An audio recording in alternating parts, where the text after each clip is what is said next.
you so much for organizing everything and for these very kind introductions. So thank you everyone for joining us, and thank you for this opportunity to be part of such an exciting conversation. Today, I'd like to share some of my reflections on how I engage with the environment with our Pacific Island diasporic students in San Diego, California. So for me, teaching about environmental justice and providing students with opportunities to reflect on their own relationships to the environment is a really critical entry point for students to explore their ethnic identity and ethnic identity development. Something that's been really integral to my development as a human being, as a scholar, and really coming into a healthy and loving relationship with my own Pacific Island identity. So our ethnic identities are influenced by media, by literature, current events, and information that's passed down from one generation to the next. Ethnic identity development is important for all people, but especially for Pacific Islander diasporas.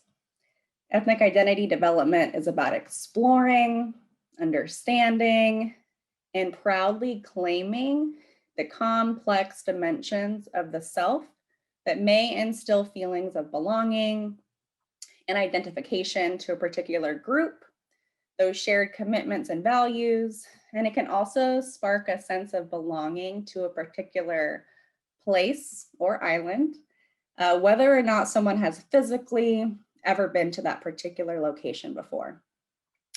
For Pacific Islander youth, ethnic identity development plays an even bigger role because as they experience the dominant culture, their ethnic identity might go unexamined or unexplored.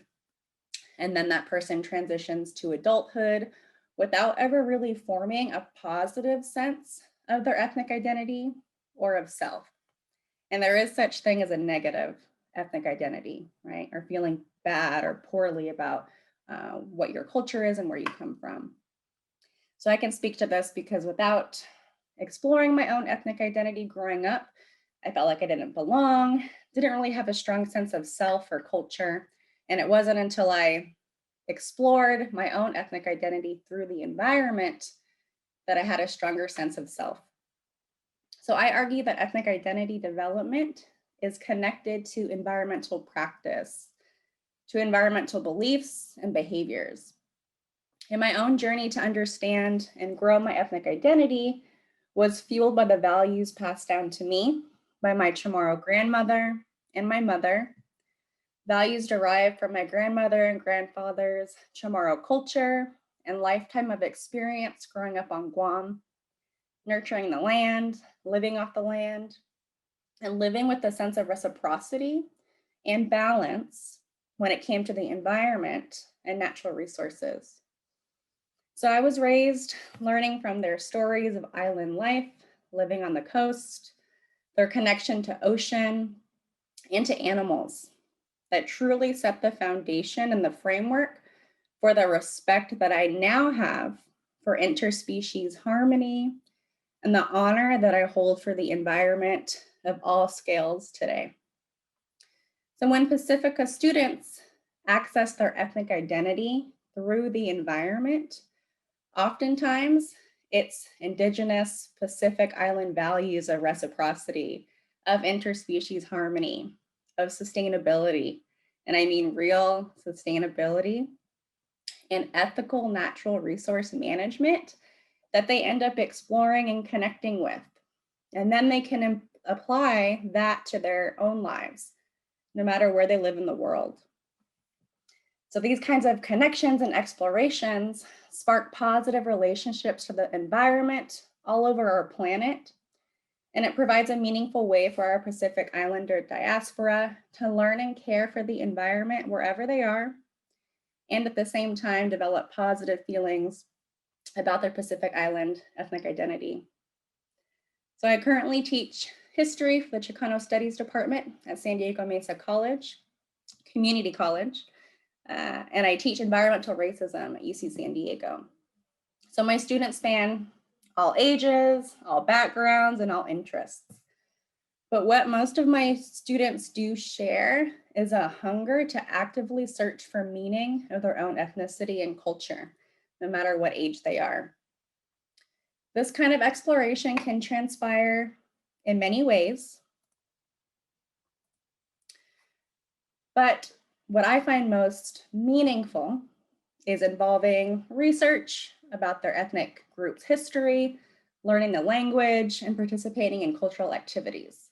What I like to do is invite my students to assess their own relationship to their environment, their knowledge about the environment.